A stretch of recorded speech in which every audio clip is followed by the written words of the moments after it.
Good evening and welcome to the first ever multi-district Presidents-elect preparation for the districts representing Scotland and Ireland, our Celtic nations on the fringe of Rotary in Great Britain and Ireland. For those that don't know me, I'm Ken McLennan and I'm the Governor-elect for District 1010, Scotland North. The event is entitled Heroes on the Fringe. We're all living in that fringe, and you, each and every one of you, are our heroes.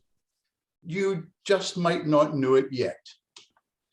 RI President-elect Jennifer Jones has asked us to imagine Rotary.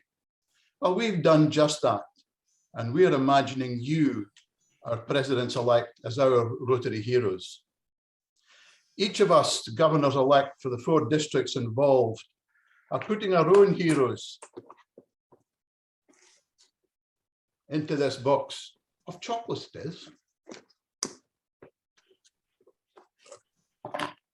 and I have a few to go in, as I'm sure the others have a few to go in. Enjoy the session and use the chat, especially for guest speakers, and that will be explained in a second. Now, I'm now going to hand over to Gail Savage, Governor-elect of 1230, west of Scotland. Gail. Thank you, Ken. Good evening. So, a hero is defined as a person who, in the face of danger, combats adversity through feats of ingenuity, courage, or strength. Or you could just be a chocolate sweet. Anyway, I doubt that this weekend we will be trying to encourage you to demonstrate your physical strength, but we will be looking for and endeavouring to develop your skills of ingenuity and perhaps a degree of courage in facing up to change and other challenges, and your mental and intellectual strength in delivering your plans for your club. I now have pleasure in handing over to Sean Fitzgerald, Governor-elect of District 1160 of Ireland. Sean. Thank you, Gail. Heroes come in all shapes and sizes, of course.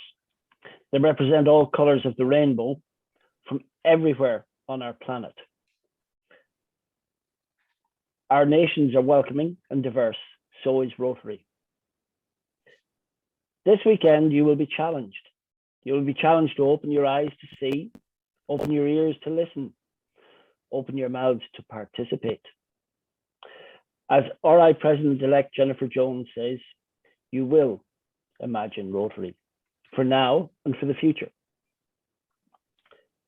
You will see and hear from some amazing speakers, including Assistant Coordinator Zone 21A, Monica Kochiova.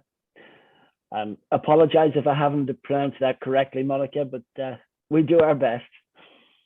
RI Director, RI President-elect and leader of the Association of Great Britain, GB and Ireland, Nicki Scott.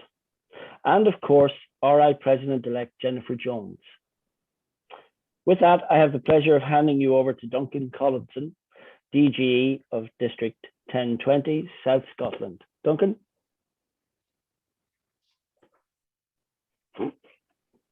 You're muted, Duncan. That's terrible. Just £10 for foundation.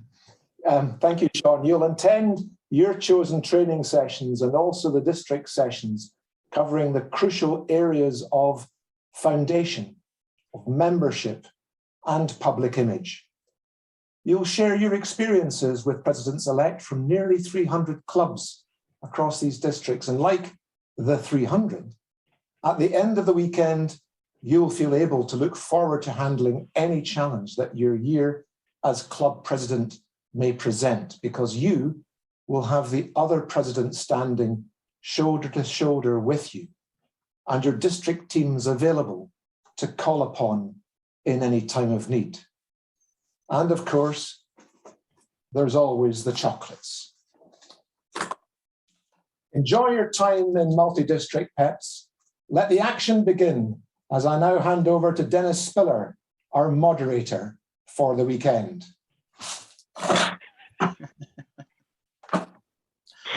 Very good. Well, good evening, everybody, and good evening, presidents-elect, for whom this event is specially defined and developed for. I'm Dennis Spiller, and I'm delighted to be the event chairman and to welcome you to the 2022 Scotland and Ireland Multi-District President-elect Preparation Seminar. This is only the second one we've ever run. So last year we ran one in England. This year we've actually got 4 clusters of President-elects going through these events. We've got 4 districts participating, and as you can see from the participants list at the bottom, we've got some 150 people online tonight already, and we've got over 200 registered. So we expect to see more coming online as we go through the next 10 minutes or so. Thank you, District Governors-elect, for your introduction to what will be an engaging and productive programme. Zoom offers us the chance to participate in easily managed groups, and we've got a programme that's going to be varied with breakouts, and soon each President-elect will be transferred as if by magic to a breakout room where facilitators will lead you through the discussion topics. Groups will probably be around 15 or so people, and so you'll be able to see all of your colleagues there on the screen in one go. Please take advantage of these breakouts to the chance to participate and share all your thoughts and maybe concerns about what's coming up in the following year.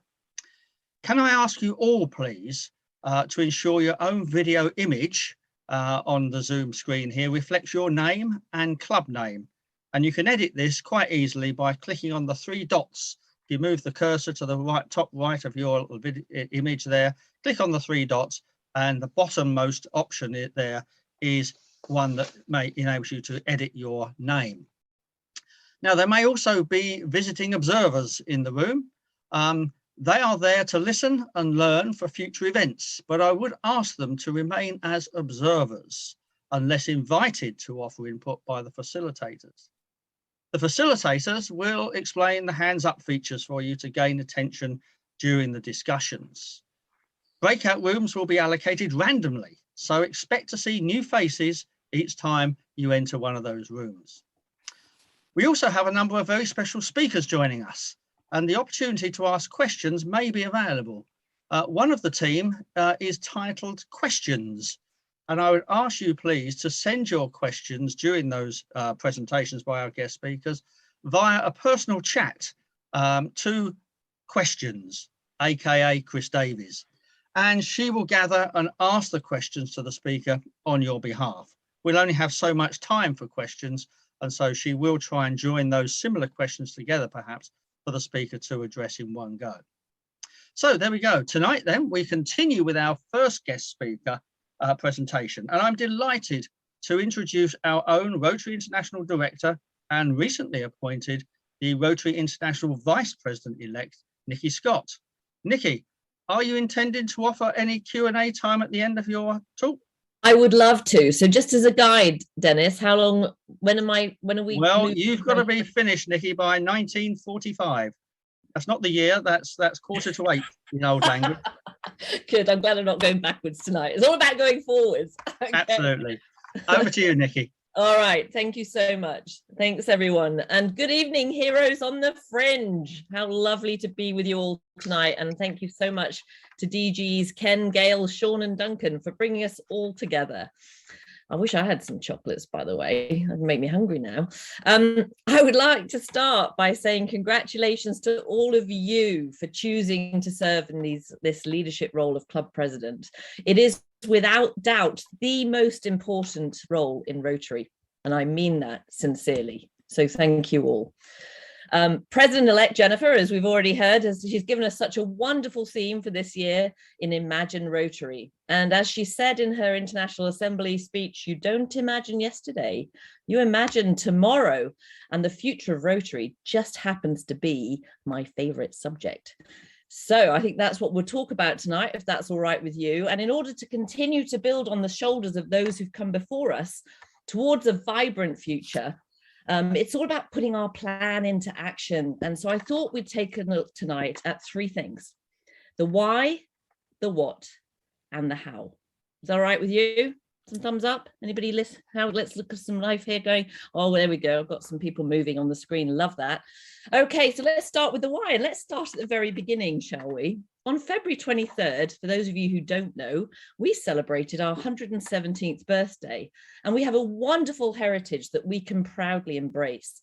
Rotary was started in 1905 by Paul Harris, who was just 37 years old when he started. Yeah, just the same age as I was actually when I started. Fancy that.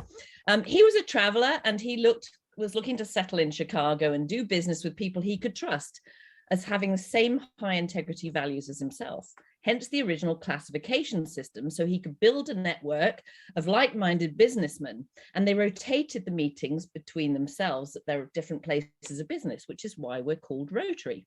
Did you know that? Here's a little fact for you. You did know that. Lots of nods. I sometimes feel like we've drifted too far from those business networking routes. I think we were essentially the original LinkedIn. That's my view on the whole subject. And those strong ethical values on which we were built are absolutely golden, right? Fellowship, well, I like to say friendship, really. Leadership, integrity, diversity, and service. Those will never change. But the world has changed a lot over that last 117 years. And quite frankly, we've not quite kept pace with it, have we? So that's what it's all about, is embracing change. And why is that so hard, right? Why is it so hard? It's because we're creatures of habit. Einstein, all those years ago, he said the definition of insanity, doing the same thing over and over again and expecting different results. So I'd like to think there's a lot of us on this call tonight who aren't completely insane. So let's hope we can start doing things a little differently.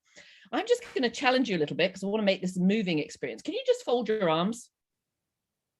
Just do it now in front of me. Right, that's easy. Right, that was easy. Now shake them all about a bit. And now put them the other way with the different arm on top. It's not so easy, is it? It's not so easy. So that's what the problem is, right? It's easy to keep doing it the way we always do it. And obviously it's not easy, but we need to be around for this second century of service. And so you'll understand that's why I'm a little passionate about this, as I know you all are, otherwise you wouldn't be offering to serve in this role. So in the words of Paul Harris himself, there's nothing in Rotary so sacred that it cannot be set aside in favor of things better. And imagine how long ago he said that, right? So that's from our very founder, those exact words. We are truly at a pivotal moment in Rotary's history, 117 years behind us, on the verge of eradicating a major disease. It'll be the only major disease, second disease in the world to ever get eradicated. And of course, now in the wake of COVID-19, which has been so horrendous for so many, and my heart goes out to anyone, and probably all of us know somebody who's been impacted by that, if not ourselves directly. But it has served as a huge catalyst for accelerated change. And so we are finding ways to do Rotary now that were available to us for some time, right? The internet wasn't invented yesterday, but it took a global pandemic to help us think differently and to start innovating. And I honestly believe we've achieved in 2 years what might have otherwise taken 10. I don't know if any of you agree, but we have really made huge change. So it is possible and we can do it. And this is a can-do sort of night, right? So many volunteering trends have changed. People like to do a little bit of volunteering. You know, our old ways of having to come every week to a Rotary meeting, that's not always how people want to see it anymore. They might want to be a little bit of an episodic, come in and do a project that they love and then not do something all the time. They might want to do it virtually. There's a lovely club in Reading that does virtual service projects and they do it from their home. And also, of course, people are looking more and more now towards cause-based clubs and cause-based volunteering because they want to know what it is. They have a passion and they want to go and do good that's aligned with their passion. So there's no one size fits all approach, right? We need to offer options. People love to buy and not be sold. So there's lots of ways that they can engage with Rotary. Personally, however, you'll be glad to hear, I'm not a fan of forcing clubs to change. If your club is happy with what you're doing and the way you're doing it, then that's fantastic. And if you're giving back to both your local and global communities, there's nothing at all wrong with that, right? So if you love what you do, then keep doing it. But younger generations don't necessarily find our traditional club model appealing. They might want more flexibility that allows them to focus more on the service and less on the meals. I love our club meals, and about you. Anyway, so we can plant new clubs that actually have different appeal. That would be a wonderful thing. I'm lucky enough to live in the English countryside. For those of you who know me on Facebook, you'll notice I post lots of pictures of the countryside around here. And I believe nature is so good for us and we can learn so much from it. Think of a forest. There are always seedlings of new growth amidst the leaves on the forest floor, the dead leaves on the forest floor. And even as those older, stronger trees are standing and soaring above them, right? So let's learn to do that and plant some new seeds. Let's be clear, there's no right age to join Rotary. We shouldn't just be focused on attracting younger generations. We can bring a value and a sense of purpose to all ages. In fact, I think that the intergenerational aspects of Rotary is part of our magic and appeal. The more diverse we are, the better. Younger people love to get mentoring. I couldn't believe it when I joined the North Cotswolds Club and I sat down next to this guy called Colin. I said, "What do you do, Colin?" He said, "Oh, I'm the club treasurer." I said, no, what do you do? What do you do outside of Rotary? He said, "Oh, well, I'm retired." I said, "Well, what did you do?" You know, he said, "Oh, I used to buy for Sainsbury's." I said, "Oh, what, Sainsbury's in Cheltenham?" He said, "No, global purchaser for Sainsbury's." I thought, how much would I have to pay to get sat next to somebody with that much experience? And all I was doing was showing up to a club meeting. It's fantastic. So I don't think we talk about that enough. And in the wake of the devastating impact of COVID-19 on our communities, I think we really need to bear in mind that we can actually try and rebuild our local economies and support those that have lost their businesses and their jobs. Our communities are going to need us now more than ever. And the United Nations is using a term, build back better, but I prefer to say, let's build forward better. And you might have seen that phrase if you've looked on our Rotary Great Britain and Ireland website and found our Rotary Action Plan, right? We have a GB&I action plan, and a lot of your districts, I know, have your own action plans, and we're all starting to hopefully row in the same direction. So that's the what. Let's move on to the what. I was very fortunate to serve on Rotary Strategic Planning Committee at the time we were drafting our new vision statement. And you've seen it once tonight, but I love it so much, I'm going to say it again, if that's all right. Together, we see a world where people unite and take action to create lasting change across the globe, in our communities and in ourselves. My favorite part actually is in ourselves. Rotary has been such a gift to me and my children. I've grown so much personally in living in service to others, and it gives me such a strong sense of purpose. And I don't think we sell that enough. I don't think we sell what's in it for us nearly enough. And I think there's enormous leadership development opportunities. Huge amount I've grown. And I think it takes a lot more muscle to lead leaders than followers, right? Because it's like herding cats is what they say. It takes a lot to get people all rowing in the same direction. So many opportunities that come from being a part of Rotary. So getting back to our action plan, there's 4 priorities that we're working on. And hopefully these aren't brand new to you, but just in case they are, the first one is to increase our impact, right? We've got this wonderful project of polio. We are actually nearly at the end of that.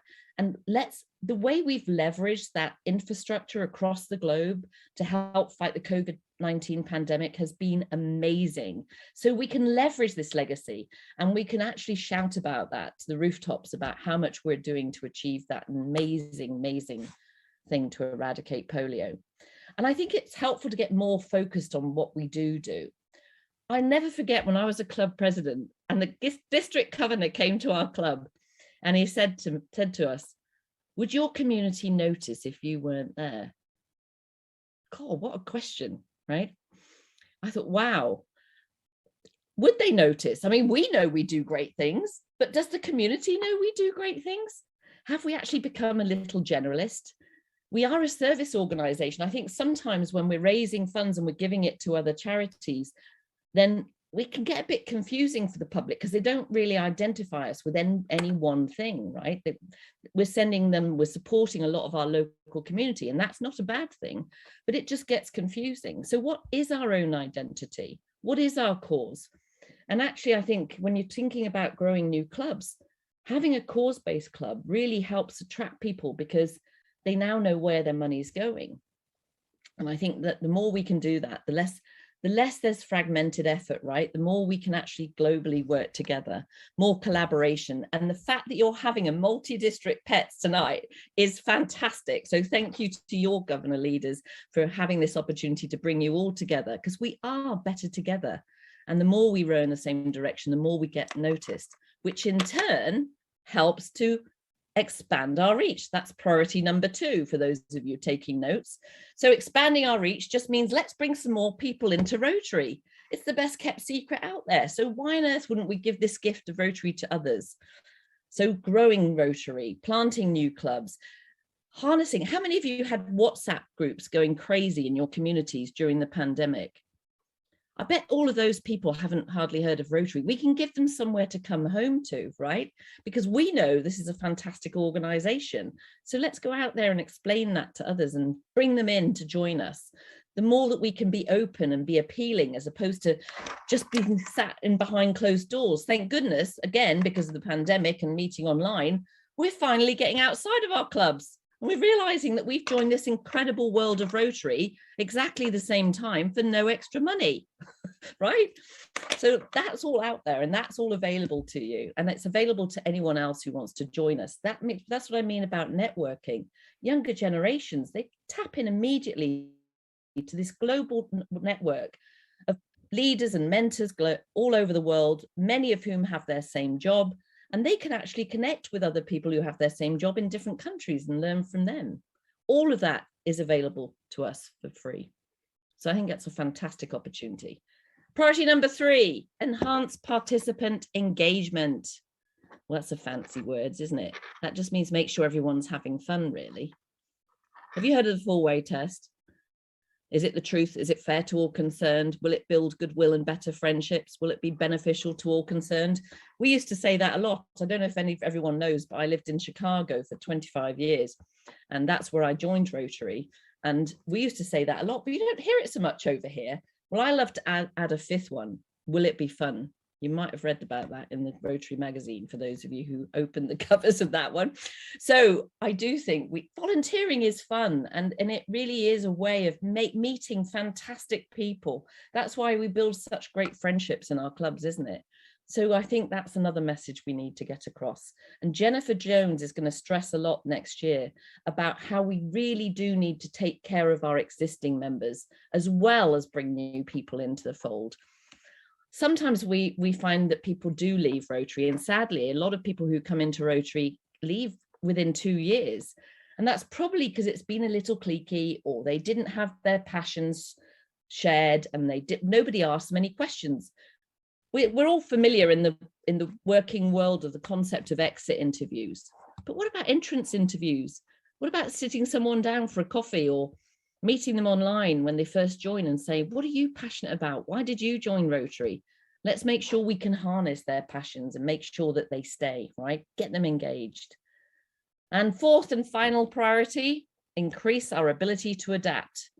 There we go. We've got that one sorted, haven't we? We've done that all well already. Otherwise, we wouldn't be having a multi-district PEPS virtually online. So give yourselves a little pat on the back for that one, because I think it's so true. We have done a great job on that. So finally, we've done the why, the what. Let's look at the how. And to my mind, the how is in the art of storytelling. How do you answer the question when somebody asks you, what is Rotary? Do you actually say, well, it's my club. I'm a member of a club and we meet on Tuesdays and it's fantastic meals. In fact, chicken can be a little rubbery sometimes, but no, you can't go down that road, right? Because then we've lost them. Something that somebody taught me was to say, if somebody says, what is Rotary? Try saying it's the best decision I've ever made. And then wait. Because guess what? If you wait, then they say to you, why? Why is it the best decision you've ever made? Now you've got their attention.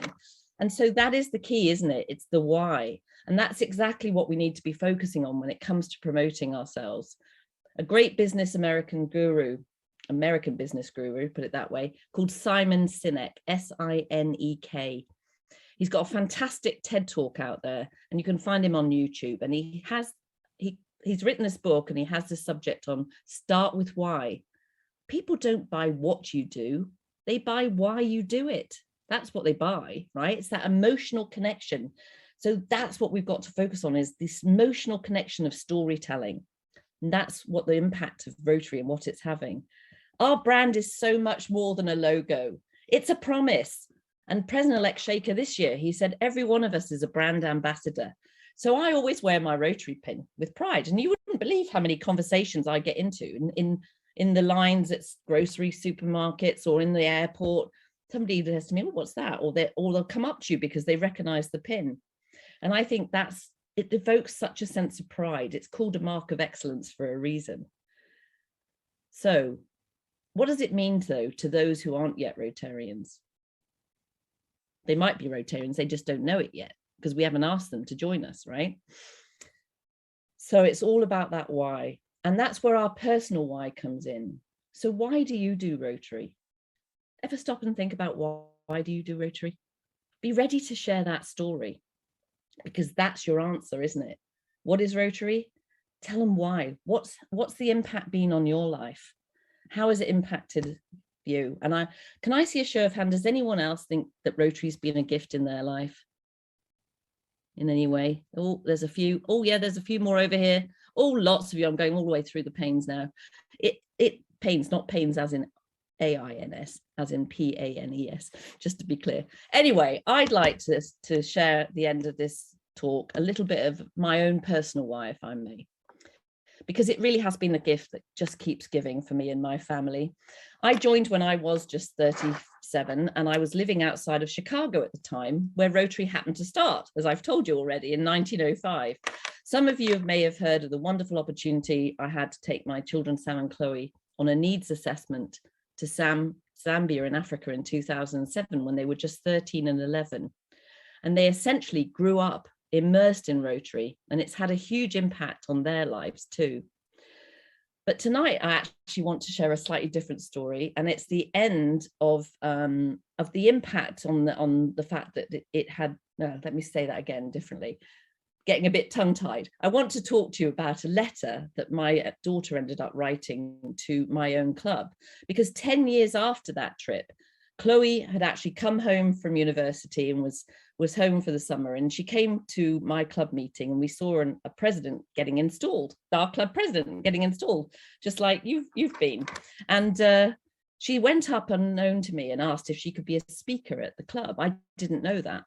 So one morning I was off to the meeting, and she said, oh, Mum, I'm going to come with you. And I thought, well, okay, that's a little odd. You know, it's holiday. Students don't get up at 7 a.m. We were a breakfast meeting, but I thought, oh, well, why not? She knows a lot of these people. That's probably what she wants to do. So she wants to come with me and see them. So there I was at the meeting. And the next thing I know, she's up at the podium addressing the members of my club with the letter she's written. And if you'll indulge me, I'd like to read you a little extract of that letter.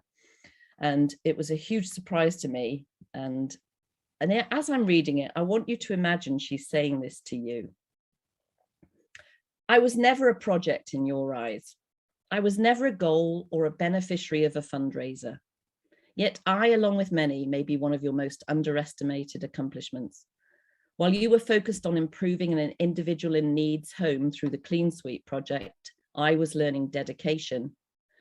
While you were focused on serving the homeless, I was experiencing empathy. While you were focused on throwing outstanding events and fundraisers in order to raise money for countless causes, I was helping sweep the floors, being shown that no task is too menial for anyone. While you were focused on providing clean water, basic education, and self-sufficiency to rural villages in Zambia, I was taught gratitude in the most humbling way any 11-year-old could ever experience. It's not just the people you serve or the beneficiaries of your funds that benefit from your service above self, but the many others you inspire to do the same. I may be the one who's up here today, but I assure you there are many more who I was raised alongside who these words ring true for. I ask you, on behalf of all your children, to never stop doing what you're doing, to never lose your heart, passion, and drive. If it was not for you, I would not be an international volunteer enthusiast and a non-profit leadership and management major. Most of all, already know that my passion and purpose is to serve others and dedicate my life to international sustainable development. You can imagine it did have a little tear in my eye as she finished that letter, and it really made me a very proud mum, if I'm honest. But I think it's what she says is so true, and it's created so much change, as you can see, not just for me, but for my children and my family. So it really is just that gift that just keeps giving. And I just want to ask you, who have you given that gift to? How about that? Instead of just thinking about, oh, we need more members, think of it as giving a gift to someone, because that is the truth, isn't it? It is a gift. So in conclusion, I want to say thank you once again for being our Rotary heroes. I love the way that your DG started off by saying that, and taking this opportunity to serve as leader of your club next year. My call to action and challenge to you all, my friends, is, are you going to manage the status quo, or are you going to lead and be a change maker? In the words of Paul Harris, once again, if Rotary is to realize its proper destiny, it must be evolutionary at all times and revolutionary on occasions. So are you going to be evolutionary, or are you going to be revolutionary? I hope you're going to be the latter, because now is the time, and make no mistake, the future of Rotary depends on it. Thank you. And I've got time left for questions, Dennis. Yeah, thank you, Nicki. Thank you very much. Yes, we'll try and bring questions on the screen with you. And then Chris, questions can take you through any that we've got. Thank you very much indeed, Dennis. And thank you, Nicki. As always, your passion has, I think, just shone through in your speech. Thank you. We've got a question that asks the why of you. What attracted you to join Rotary in the first place? Oh gosh, there's a question. Well, I've got to be honest with you. I was about networking, because I had just moved to Chicago. I didn't really know anyone. I didn't have any family. I had young children who were driving me batty at the time, right? And I just needed to meet other people. And I also had just started a part-time job. And so I went to the local Chamber of Commerce and I said to the chief executive, how do I find all the movers and shakers in town? He said, well, everyone wants to know that question. Why should I tell you? And I said, oh, because I want to bring them together. And we've got this organization called SAGE, Seeking Advice, Growth and Excellence, and they can help each other, support each other. He said, okay, that's a good enough reason. So that's why he introduced me to a few of those people. And then one of those were the ones that invited me into Rotary.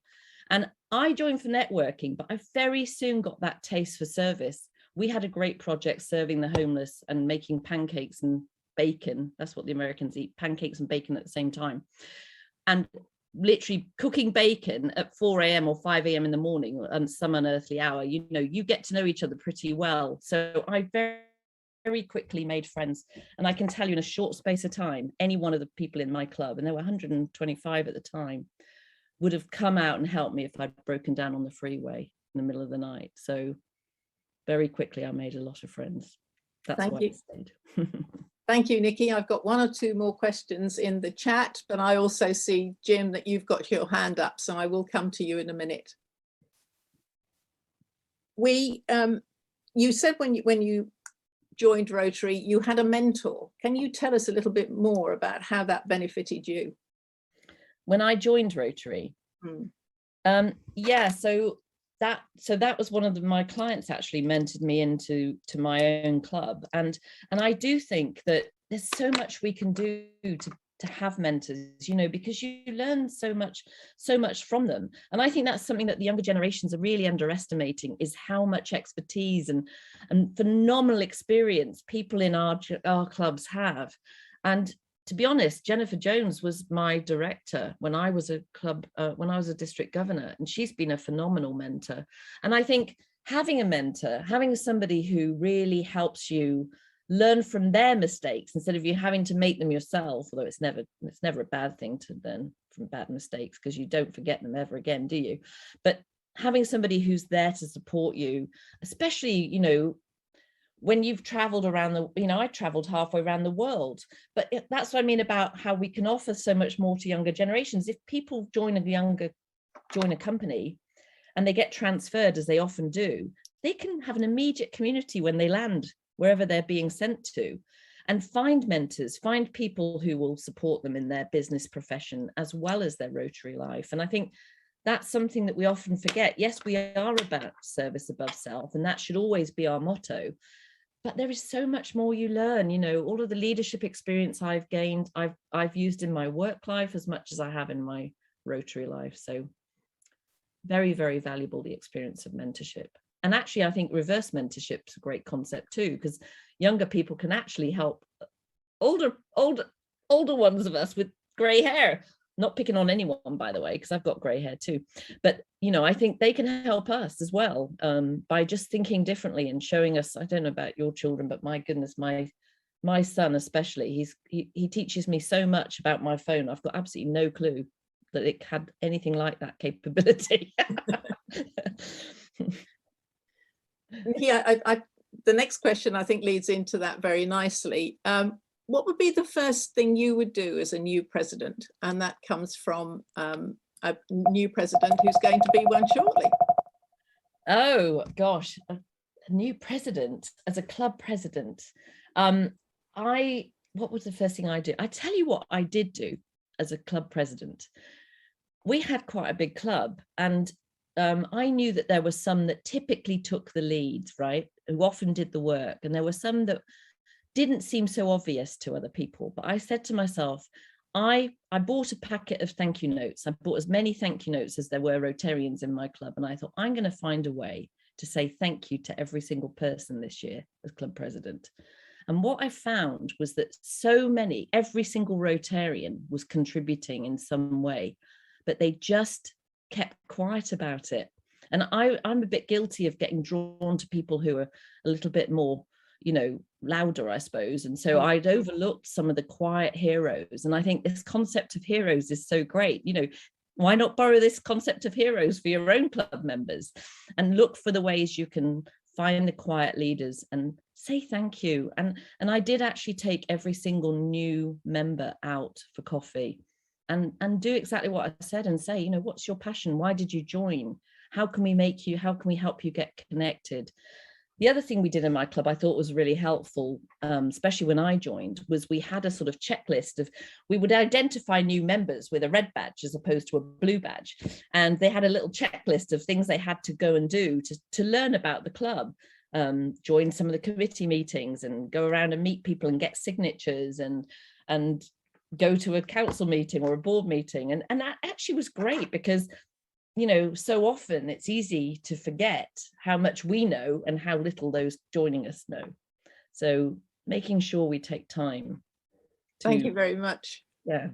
That was great. Thank you, Joe. That was a great question to ask too. Thank you. I've got one here from Chris, and then I'm going to come to you, Jim, okay? Chris says, what differences and what similarities have you noticed between US and UK clubs? Anything US clubs do that we could copy? Wow. Gosh, there's so much, isn't there? I think I'm going to go back to my own club again. So Chloe's letter referenced something called the Clean Sweep Project. And I've brought this to my club here in the North Cotswolds as a suggestion, because what we tend to do, and one of the differences I've noticed is that a lot of our clubs have fundraisers and give the money away, but they don't necessarily get out and do service projects as much in the community anymore. And so therefore we're not seen. Therefore, you know, we're still a bit of a mystery. So if you are doing things like being out and litter picking or being out and having a duck race, one of our club favorites is go out and have a duck race, you know, then wear your Rotary stuff with pride, right? Wear your working volunteer or Rotarian at work shirts or whatever it is you have, and make sure that we wear those with pride. But I think, where was I going, Chris? We were talking about the similarities and the differences. So yes, our club project was called Clean Sweep, and we would just go and find a family in need. And whether it was a single mom raising children on her own, or people with, you know, special needs children, or a widow that had just lost her husband. And all we would do is go in and help clean up the garden and take fresh coats of paint into the house. And it was so meaningful, a project. And it really did help those. So I think having a little bit more service, hands-on service, and getting out and being seen out there, I think that's more likely to get more people to join us.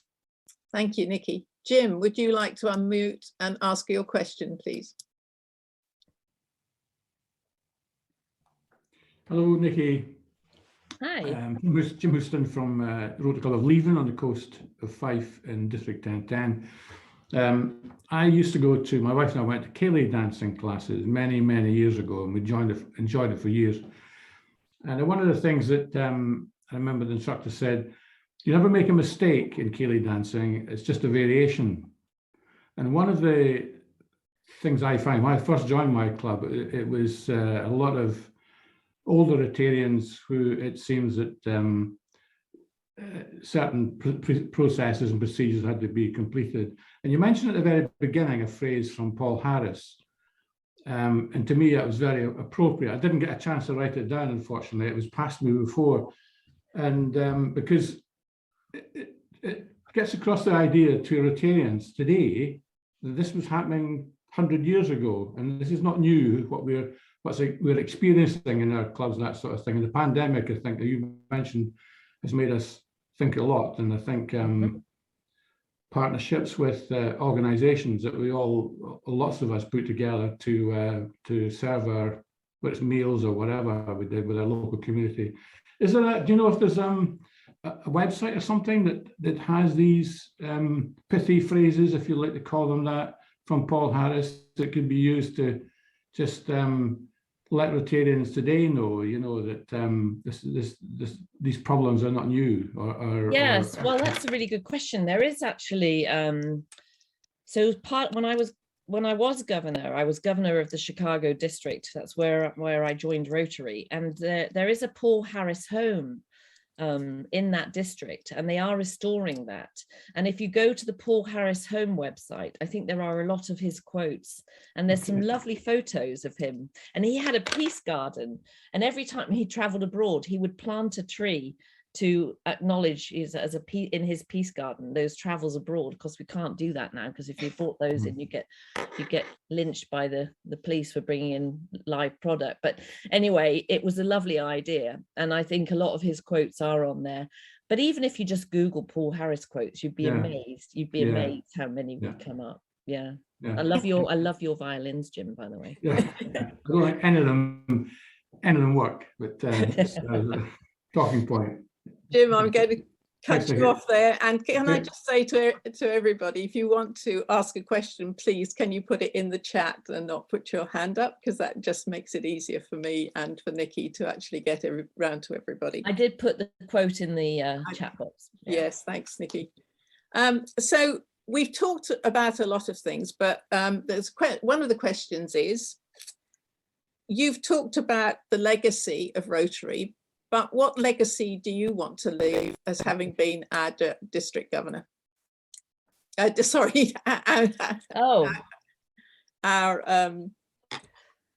my goodness. Our director. You know what? Get there eventually. Actually, that's a great question. And I would like to think that part of the legacy, if there is such a thing to leave in such a short space of time, would be that I helped us remember that we are meant to be having fun, and to try and take out some of the admin headaches and this focus on bureaucracy and administration. It's getting in the way of doing the work. And I think the more we can actually just get over that and not worry so much about the rules and just welcome people with a heart for service, that's what we really should be doing, and making sure they're having fun as we do it. So I would be very happy if that was part of my legacy. And I think Dennis is here to tell us we might be out of time. I think he is. Thank you. Thank you very much, Nicki. Thank you so much, everyone, for having me. It's been delightful to be with you all, and have a fantastic PEPS weekend. I know you will. Thank you, Nicki. Thanks for a wonderful kickoff and inspirational, energetic message. Wonderful. And just picking up on Jim's question about the quotes and the fact, and I've done this on multiple occasions in the past. If you do just Google Paul Harris quotes, you'll get streams of them coming up, and many of them embedded in PowerPoint slides and all sorts of things that you can use. So you'll find those there. So thank you, Nicki, once again, and we wish you well in your new role and the exciting new year alongside our presidents-elect. So thank you. Thanks, everyone. Now is the time, fellow Rotarians, to move to the second and last part of this first session. In a few moments, you're going to be transported, it's quite painless, to your breakout rooms for discussion for 55 minutes with your facilitator, after which you'll automatically be returned back to this main meeting area for the close for this evening. Your topic for discussion on this first breakout is about planning your year. And the facilitators will take you through the various points that are very, very pertinent to this role and taking your club into the next year through this exciting period. So, Wendy, if we can do our magic, we'll be back in 55 minutes.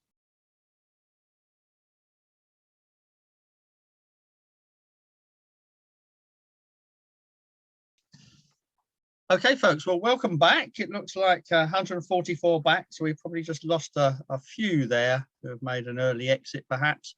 But welcome back, and I hope that was a useful session.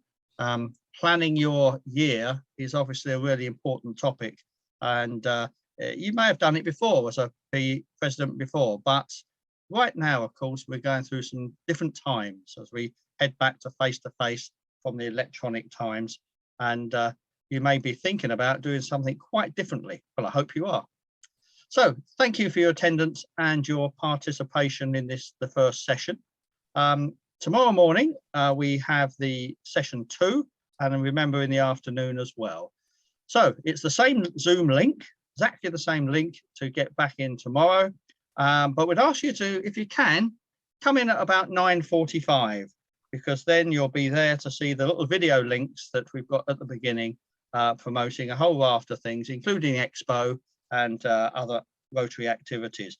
10 o'clock start, but if you make it for 9:45, that'd be brilliant. So thanks very much, everybody. Garth's about to play a very short exit video, and we say good night and see you tomorrow.